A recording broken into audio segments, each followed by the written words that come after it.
So for our next session, I wanted to introduce Fatima Hussein. She is she's a Paul Miller alum, so she was once sitting where you all are sitting right now. She is the Treasury reporter for AP, and so last year she actually came to talk to the fellows about a completely different subject, which was sanctions on Russia. And this year I asked her if she would come and talk about Silicon Valley Bank and basically how to cover bank failures, because I don't know about any of you, but the SVB news totally caught me off guard. I was like, oh, I was around in 2008. I was not expecting another bank failure. So please, bring your questions and join me in welcoming Fatima Hussein. My name is Fatima, and I cover Treasury at the AP. I've done it for about a year now. I replaced somebody Marty Krutzinger, who covered the beat for 50 years. And I contact him often with questions, obviously, because it's a really complicated beat. And yes, I initially, after 1 year, was covering mostly sanctions, the oil price cap issue on Russian oil, and sort of like the foreign policy aspect of Treasury. And then over a weekend, there was this bank failure, another bank failure, then a rescue of another bank.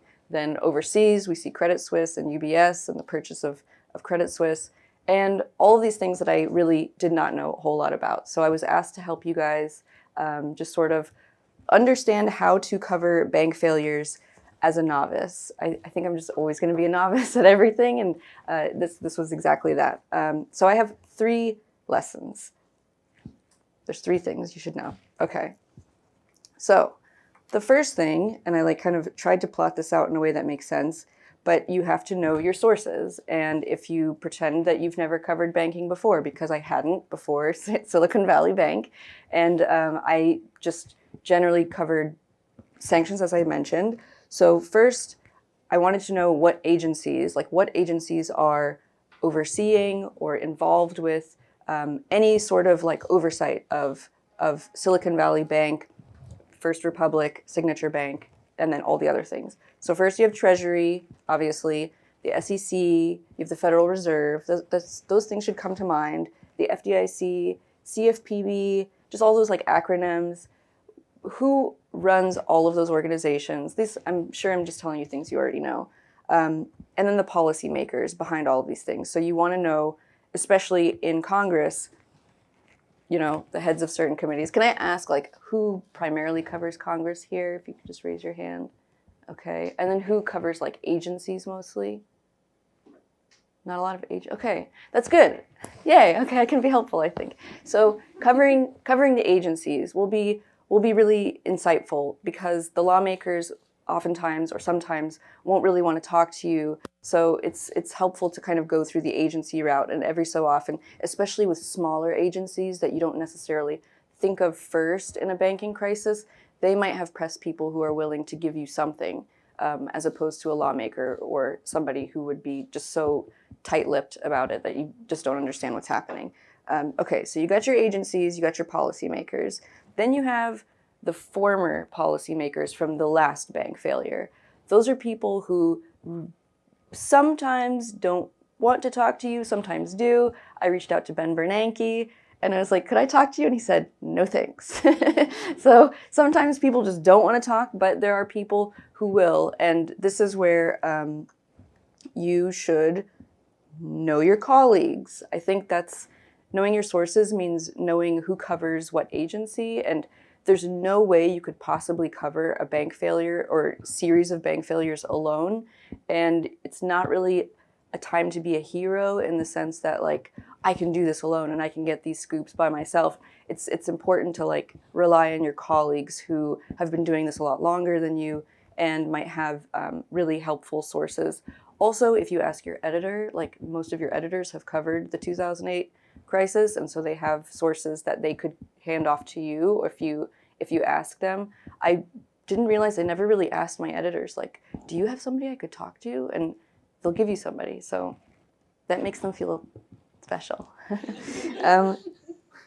Also, with the policymakers, since Yellen is my primary source, I want to read everything she's ever written about bank failures and sort of like the positions she's held before. And what is that? Yeah, okay. That's know your sources, okay? Secondly, know your strengths and your weaknesses. This is a very simple lesson. If you cover Congress, your strengths are going to be reaching out to lawmakers and knowing lawmakers. If it's the House Finance or Financial Services Committee, you're going to know people there. They're going to give you information, but you might not know anything about agencies or agency coverage, and that's where you lean on your sources or your colleagues. But I think knowing your strengths and weaknesses helps because you won't panic. I remember when Silicon Valley Bank and Signature Bank failed on a Sunday, and then Treasury was holding this call, and I was panicking because I was getting on a plane, and my coworkers were like scrambling and asking me to help, and I was sort of like, oh God, and having that moment of like, how do I do this? And I think if you just like don't panic or understand that panic is just a human emotion, and even though we're reporters or journalists and we're supposed to just feel like we can run into a flaming fire and just cover everything without hesitation, it's just like that's not true. We're human.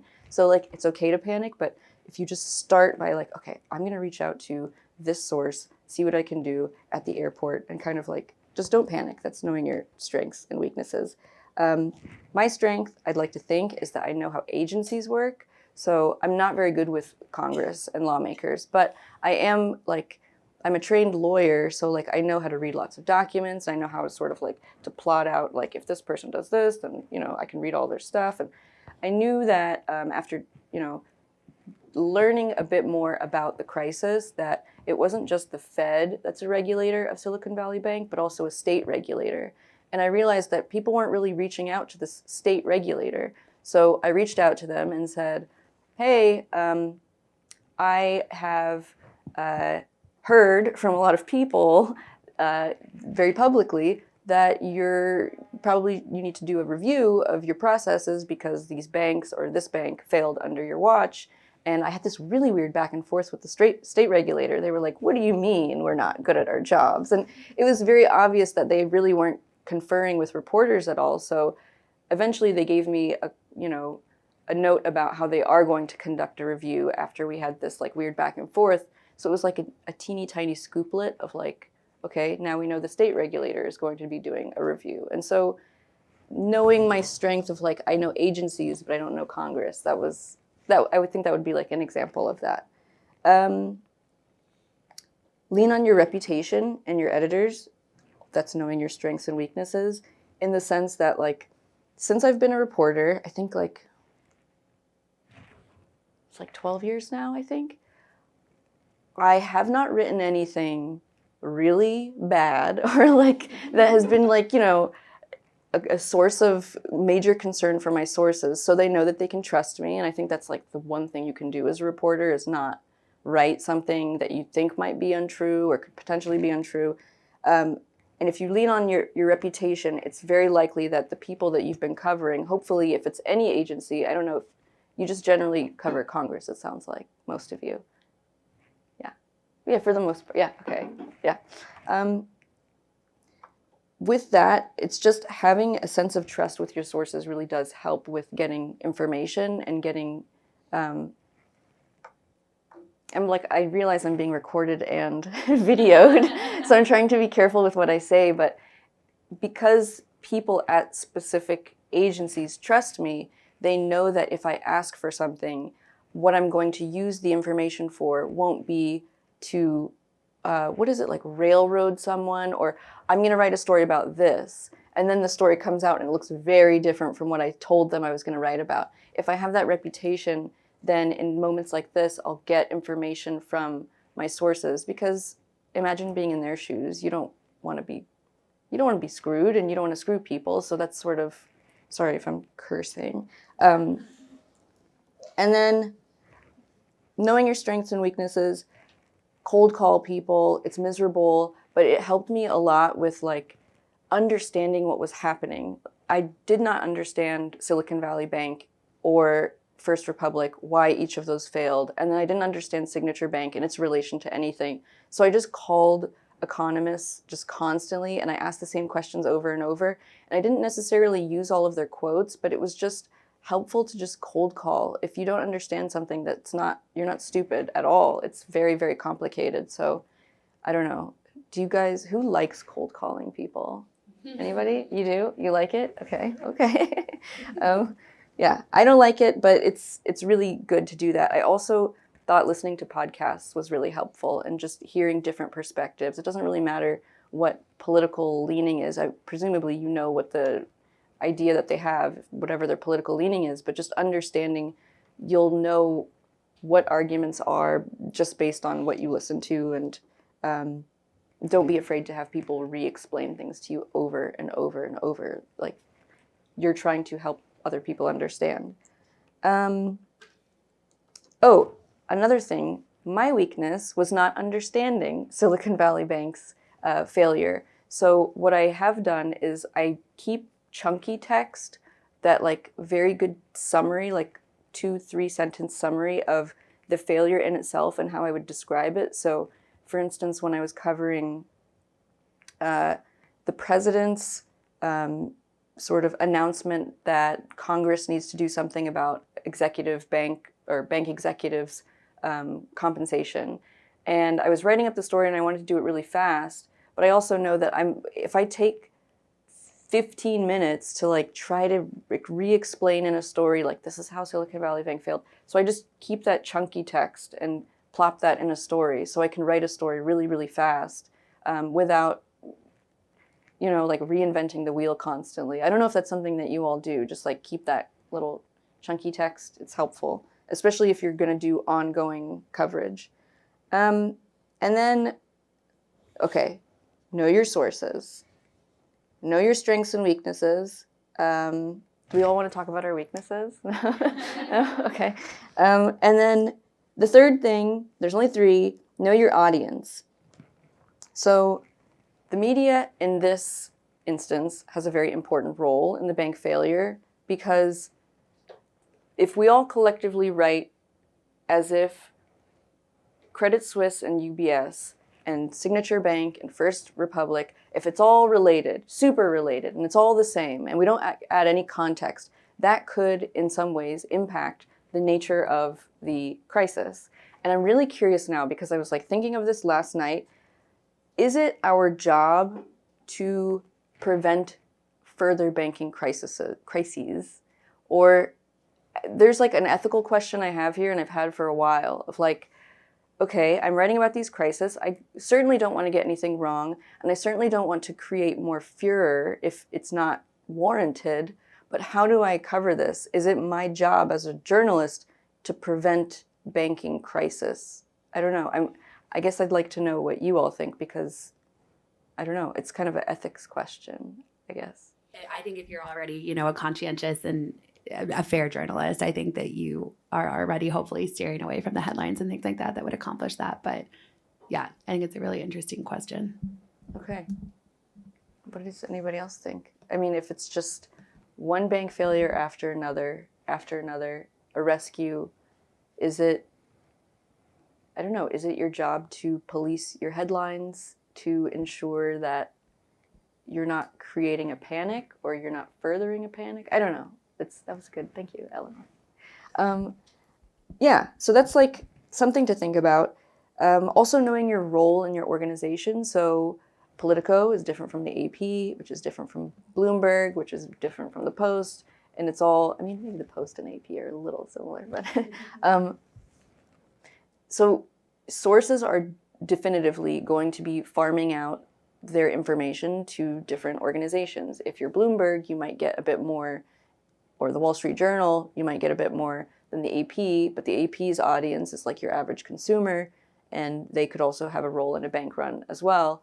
So it's important to remember that when you're writing your stories, how you're guided on how to cover a bank run will be very different based on who your audience is. I feel like I'm not telling you anything you don't already know, but it's just helpful to know when you're like, man, Bloomberg got this thing and I really wanted to get this scoop, but they got it. And it's important to remember that they're, audience is finance bros and things like that. So I might not get that information. I would probably get more information regarding how the average person should reflect or think about these things.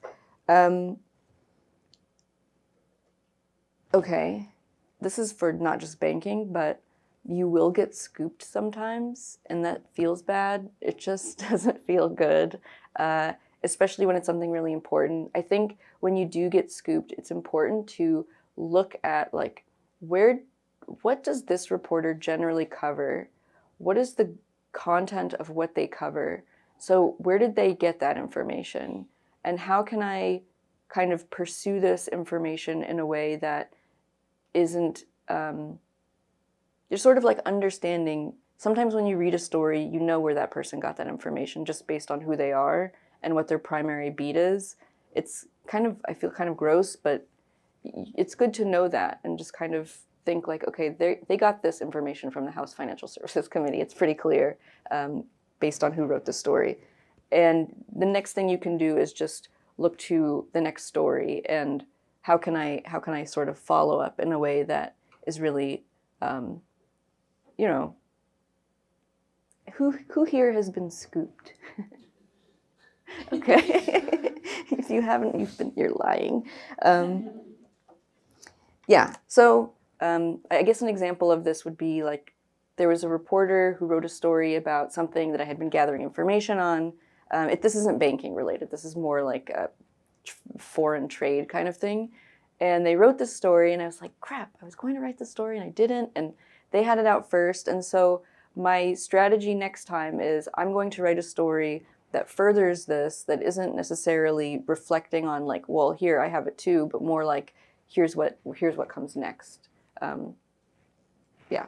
And then the last thing, when in doubt, don't tweet. I think that's just like super important. Like that should be just obvious to most people, but especially having to do with a financial crisis. And I can see with the agency that I cover or agencies that I cover, they're generally, they're very tense. It's a very tense moment because the whole world could kind of blow up if things go wrong, and they're trying very desperately, and you can kind of see it from the conversations you have with people that they want to kind of put a lid on things. But that was where that question comes from, like, is it my job to help them put a lid on things, or is it just my job to tell the news?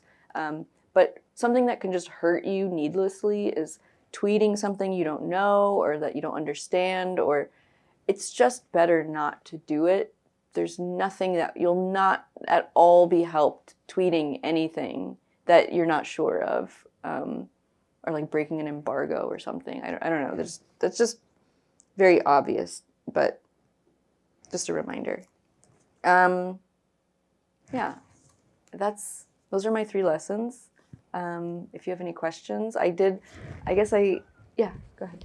Obviously, I also write about banking, so I could get really wonky with this, but I won't and ask you a broader topic. So did you in undergrad or graduate school study a subject that related to like economic policy or any of the issues you write about now? And if not, is that something that you've considered pursuing? Because I guess I majored obviously in journalism and politics, and I took one microeconomics class, and now I cover economic policy, and it is something that I think I am actively struggling with, is whether or not feeling that talking to my sources is enough and listening to podcasts and reading books, or if I would benefit from having like a more formal foundation in that. That's a really good question. I did undergrad. I studied English. And then I went to law school because I wasn't really sure what I wanted to do. And then in law school, I studied a lot of they just beat reading into you constantly, just like read 100, 200 pages a day. And so if I learned anything, it's just like you have to constantly be reading. And I think also what was helpful, having worked at Bloomberg, was learning about agencies and how it's so important to understand how agencies work and the rulemaking process. I think that's like the whole strengths and weaknesses thing. Like, you'll never be the person who has 50 years experience in whatever, like financial analysis. And I think that makes you important because you're looking at things in a way that a regular person would, and that's like a strength, as opposed to if you go to get an MBA or go to business school and then like now you know as much as all of the other people who cover finance, but then that sort of makes you like everyone else.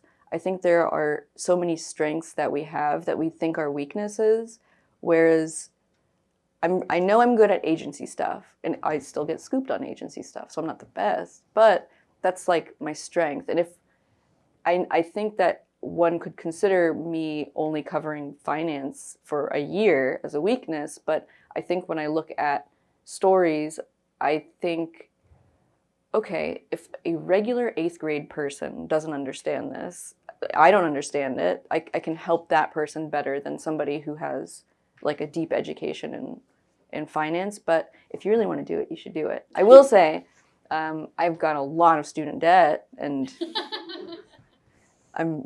that's a lot of student debt. Yeah. Hi, my name is Joseph Choi. I'm a reporter with The Hill. I cover healthcare, and so a lot of my job does involve covering HHS and all the agencies within that. You touched on this earlier, but I want to ask if you could expand on how you ingratiate yourself to people within the agency. So you're on that short list of reporters if something happened that they think of. I'm also coming up on a year since I've been put on the healthcare beat. And I'm still not sure if I feel that I'm operating on this kind of PIO level of insight. And I kind of, it's always a question of how do I get past that, and how do I, get in touch with the people within the agency who can better inform my work? Yeah, that's a good question. I remember when I worked at Bloomberg Law, because it was a subsidiary, it was really hard to get people to talk to me because it wasn't like the big 3 or whatever,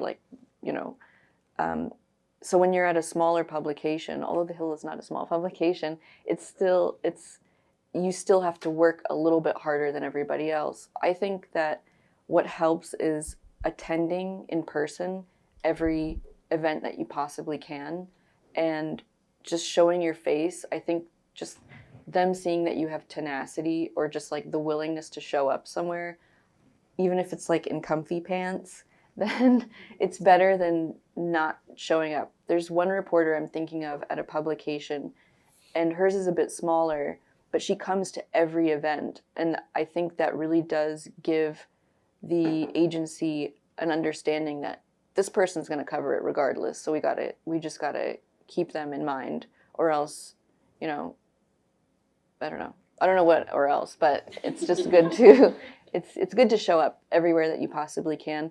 And then one thing when I first started, and I'm coming from a place of like a privilege because AP, everybody thinks of the AP and I'll always get access, but I remember thinking when I first started, they didn't know who I was. I just I slid into a lot of DMs, and is that what the kids say these days? Like, I slid into the DMs and just like messaged people, and then they send that to their boss, and they're like, oh, this reporter's messaging me. That's a lot of times they just send it over to their boss, and their boss will come back to you. But I think like messaging people in LinkedIn or on Twitter, or just sort of showing that your tentacles are all over the place, that'll help a lot, I think. Hi, I'm Savannah, and I'm the Senate correspondent over at National Journal. And to go back to the question that you asked us about whether it's kind of our job to regulate headlines and stuff, and as somebody who is looking at this with little to no knowledge, A, is the fear warranted?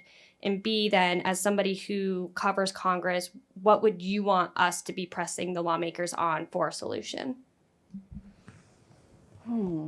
That's a good question. So the question was, what should you be pressing lawmakers on? And then, is fear warranted in general?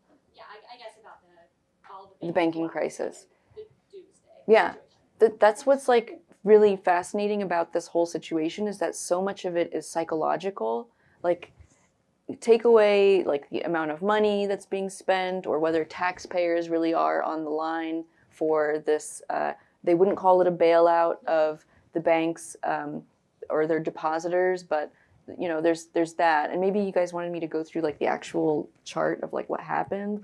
We could do that too, but in terms of whether the fear is warranted, I think that is like the question. Like that's the major question of the day or of the week or year or whatever, is just, will we see more banks fail? The more fear there is, the more banks that will fail. It's not that simple, but there is just a lot of psychology behind a lot of the bank failures. But then also there's just like lots of different elements of it. Like interest rates, for instance, are a major aspect of the bank failures, as Silicon Valley Bank's investors or shareholders or their leaders put a lot of investment into long-term treasury bonds, and the failure was induced by this constant rate hikes that made things less there's a lot of weird finance terms that I think when people tell them to you, just ask them to define them, because that's how they get paid, is like they use these fancy words like mark to market and things like that. But ultimately interest rates are what caused Silicon Valley Bank's finances to be in a certain way that caused this bank run.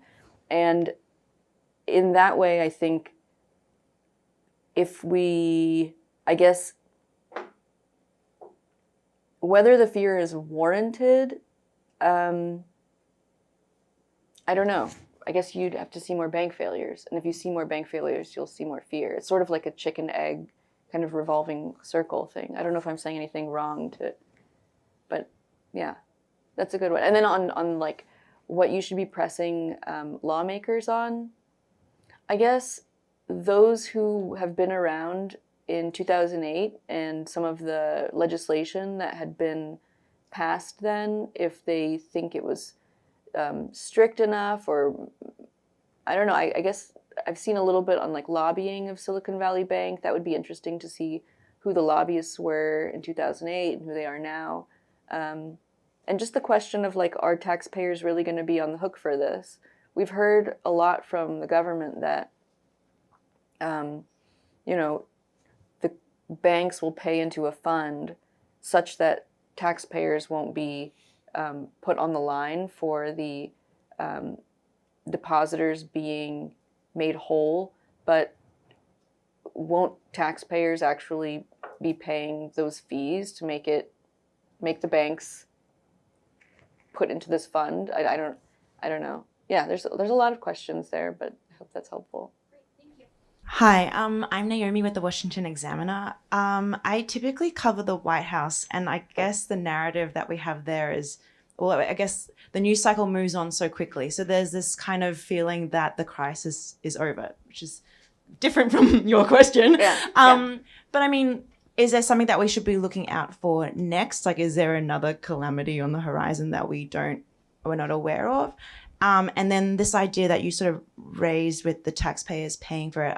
I work for a conservative outlet, so there's been a lot of talk about, this is a dangerous precedent. Mm-hmm. I mean, is that something that you're also hearing? I'd love your thoughts on that as well. Yeah. Okay, so there's two questions. One was, I forgot. What's on the horizon? What's the next thing? Yeah.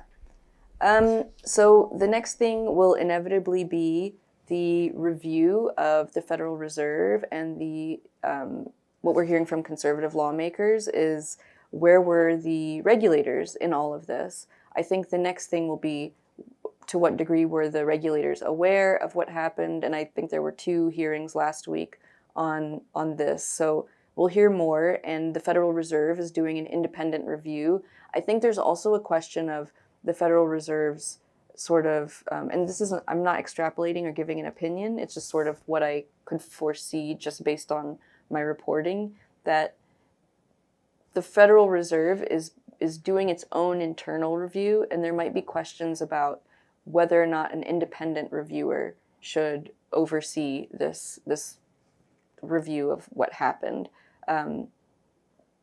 Presumably the Federal Reserve wouldn't like that, but we're hearing that a lot from Republican lawmakers, that there should be an independent review. If we shouldn't abolish the Fed is one of the more extreme things we've heard.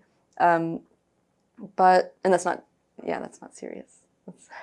So that's what's on the horizon. And just to what degree that 2018 revocation of certain parts of Dodd-Frank were actually the cause of the crisis. I think that's like a thing that will also be kind of the next thing. And then if another bank fails, that's sort of the next thing. I think it's the cycle feels like this is over, but it's possible if there's another bank failure, everything just sort of flames up again. So this might be the period of time that it's really helpful to do the reading on, like, how did this happen? Who are the major players? I started reading a couple of books by reporters that are much better at this than I am, just to see like some of the history that they've written about. Now is the time to sort of like do reading so that if there is another crisis, you're able to be a little more like informed as opposed to scrambling like the first time. So uninsured depositors have been made whole before in the past, and I read this in a book yesterday. So there is some level of like not precedentialness to it, but I think anytime there's a bank failure or a series of failures, especially given other outside factors like interest rates going up, and the fact that we had been talking about interest rates going up for a while, and now you see something happen, it sort of makes people fearful. Something I also wanted to mention, I don't know if this answers the question at all, but looking at how the bank failure impacts other aspects of what you're reporting on, for instance, the debt ceiling.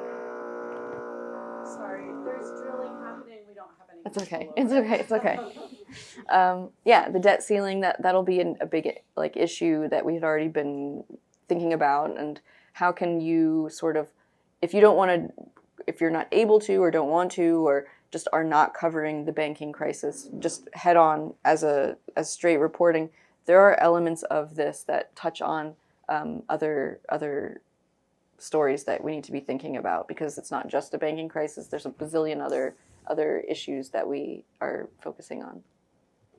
Brian Metzger with Insider. Wanted to ask you a little bit more about, you've alluded to this, but just you were put onto this thing that you hadn't covered before, right? Banking. Talk a little bit more about just like how you approach like learning about it. You mentioned reading books. Like what other like sources of information did you turn to aside from like people to like learn about how all of this works? So what did I do? Okay, so first I panicked. That's first. I did panic a lot. And then I started to read what other people had written, because as it's going on, people are writing stories, and presumably other reporters are very reputable and know what they're doing. So I think I just started reading other people's stories, and then based on what I read, I had my own questions, and I thought, okay, well, if their story didn't answer the question, that's something I can help to do. So reading everybody else's reporting is super, super important, and hopefully at this point, or maybe in the future, you'll know who your direct kind of competitors are, and you're seeing what they're writing, and you want to, elevate your reporting to theirs, and then always try to exceed it, and that kind of thing. And then the first thing I did was call the policymakers. In a situation like this, you're not really calling analysts first. You're calling Treasury, the Fed, FDIC, anybody who will answer the phone or talk to you. And then as you've made those calls and you've made that outreach, that's when you talk to analysts. But always do reach out to the policymakers first, and that's what I tried to do. And then as things were kind of unfolding, I reached out to economists who cover banking and financial crisis and that kind of thing. And those people are very willing to talk because this is like their time to shine. And so I remember I called like 4 economists and just asked the same questions over and over until I came to the point of understanding what was happening. That was really, really, really helpful. And then some of their quotes I used, some were I just wanted to understand. And then I appreciate that I had one editor who, when I was writing a story, it was a profile on Janet Yellen and like what she did in between that weekend and the following week. Like, what did her schedule look like? And my editor was like, why don't you call somebody from the Fed? And I'd never talked to anybody from the Fed ever. I cover Treasury, it's very different. And I thought, like, nobody's going to answer the phone. And I just kept calling, and I looked up on the Fed website, there's a listing of all the former governors, because if you call the current governors, they're not going to answer you. But I called the former governors, and finally I got to Sarah Bloom Raskin, who was so incredibly helpful. She was just fantastic. One of those people that like I usually get the feeling like when somebody wants to get off the phone, but she was just really, really, really helpful. And I didn't think that somebody from the Fed would ever want to talk to me, or formally from the Fed. And that was really fantastic. So I think also it's just like getting over the fear of the cold calling and just talking to somebody, but then also kind of challenging yourself, like not to think people aren't going to talk to you. I think that way all the time. Like, this person's not going to talk to me. They don't want to talk to me. But if you call, you'd be surprised. I'm still surprised when people answer the phone. Is that helpful? I don't. Okay. Hi. Hi, Fatima. Hannah. We're coworkers. My question is sort of related to the kind of newbie questions that you've been getting, but you talked about the bazillion related issues, the big web. You talked about, all the agencies involved, all of the people involved, all of the, the great vast expanse of banking. Tell us how you tackle, it can be on the banking crisis specifically, or it can be the beat in general. How do you tackle such a huge beat? And, what are your sort of instincts in terms of trying to focus on what's happening now, but also those second day, second week, second month stories? How do I cover the beat in general? I hope I do it well. I'm always trying to be better. But I guess it's like following the news of the day and knowing that if there was something really big that happened, like let's say, I don't even want to give examples of God forbid what could happen to make the world worse, but let's say another bank fails tomorrow, and then Russia does something in Ukraine, and then I don't know, the debt ceiling, we hit the debt ceiling, we default, and it's just like there's so many things happening at once. I think the order of priorities would be how many people does this impact? And I mean, when presumably the default had something to do with the banking, which also, I don't know, I guess generally the agency like gives a week ahead, like this is what we're going to be doing. And if it's a slow week, that way I know, okay, I can do a second week story on banking if people care. But also like just reading the news in general, seeing what people are talking about. Like I know there's this LSU coach, this like women's basketball coach, and there's this like thing with the hand, and I know that that's a story of the day, and like kind of keeping apprised of things that aren't at all Treasury related, but just knowing like you've got to be aware of what's going on in the world beyond just what you cover. I think that's like, I don't like doing it, but you've got to be aware, or else I'm thinking sanctions are super important, but like nobody cares because that's like the lane that I'm in. I think, okay, to re-answer it, being aware of everything else will help me to determine what I should be covering. So this week, I don't actually know what I'm covering this week because things are so up in the air, but, and also I wouldn't tell you because you would write about it too, and I wouldn't want you to do that. So yeah, but like whatever larger is going on in the world will dictate. Is that, yeah. Caught me off hand. Like I truly don't know anything about how things work bank-wise. But I had to deal with it. And so again, just kind of who do you read? What books are you like mentioned that you read, or like what podcasts, especially because the debt ceiling is coming up, and I've already been told like you better start preparing for that. Because there's just going to be like a lot of stuff that I'm going to be dealing with. So what are you reading that maybe you should, or maybe you can send this later, but like a reading list? So right now I'm reading $1 Trillion Triage by Nick Timiraos at the Wall Street Journal. He wrote it in 2022, and it was about like the pandemic and how the government functioned to stop, an absolute meltdown. And in it, I learned that Jerome Powell, when he worked at the Bipartisan Policy Center, came up with the X-date term, like the term X-date.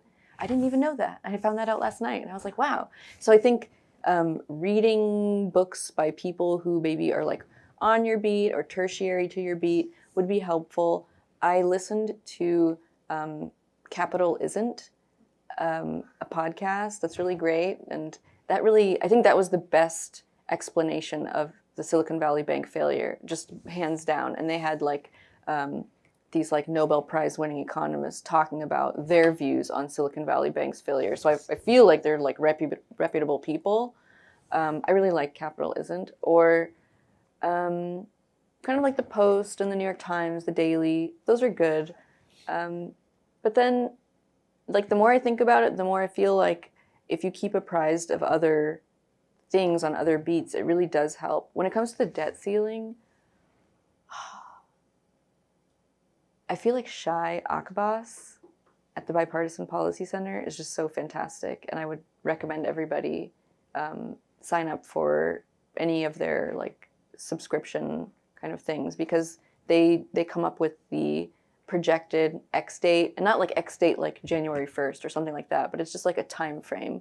Because if the government were to say we will default on July 4th, but then we default on July 2nd, like, we are so incredibly screwed. So they wouldn't do that. They would instead give a time frame, and that's sort of like talking to people like Shai would be really helpful, because they would give you a bit of an understanding of like, what is the debt ceiling? Why is it even a thing? Yeah. Hi, I'm Arthur with ABC News. I just wanted to thank you for coming to talk to us Thank you. as a Thank you. former fellow. It's been really inspiring to hear people like you who've been in our seats before. So with that being said, you listen to podcasts, you call economists, you read a lot. But has this fellowship or any of the connections that you made through it help you with covering your beat? Yes, for sure. How it's been helpful. I guess the people that I've met throughout, like, I'm going to get emotional. I'm not going to get emotional. But I remember when I had like cancer from 2021 to 2021, like all of 2021. And my Paul Miller Fellows sent me like gifts and such. It was just really nice. Like the connections you make are very important here. And I think these are people that you're going to constantly follow their careers. And they're going to be people who, when you ask, like, are thinking about getting a new job, it's possible a Paul Miller fellow will like possibly, I don't know, it's anything is possible. But yeah, I think it's a really fantastic program. In terms of the substance, I really liked understanding how agencies worked in tandem with each other, and where there's sort of like duplicitous aspects to some of these things, like with CFPB. And it's just, I think just the exposure to different agencies was really, really, really helpful, because you don't know what the future is, and you might not be covering what you're covering now in 5 years.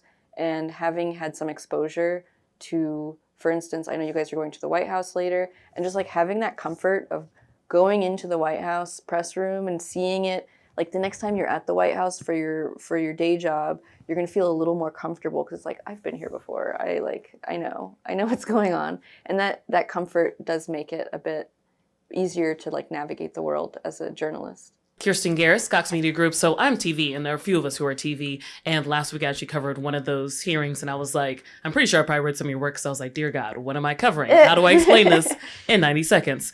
But with TV, a lot of times we do find a real person who this impacts. And I know initially when I saw the news alert for this, I was like, oh, Silicon Valley, these are tech bros, like, that's not a real person. Yeah. But then it kind of came out like, oh, well, people who use Etsy, like they can't, make payments, or nonprofits, that may be bigger than the normal nonprofit, they can't pay their employees. And you're like, oh, there are really real people impacted by this.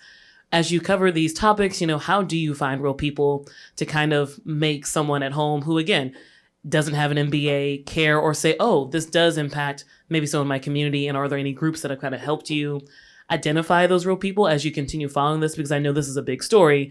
And for me, it's like trying to find the real person to make someone at home care, like, oh, this is why this matters beyond, the hearing. Yeah. The real people stories are the most important stories. So you're 100% right, Kristen, that we need to be doing the real people stories. And this is one where I think is very difficult. I don't think I've yet written a real people story from the banking issue.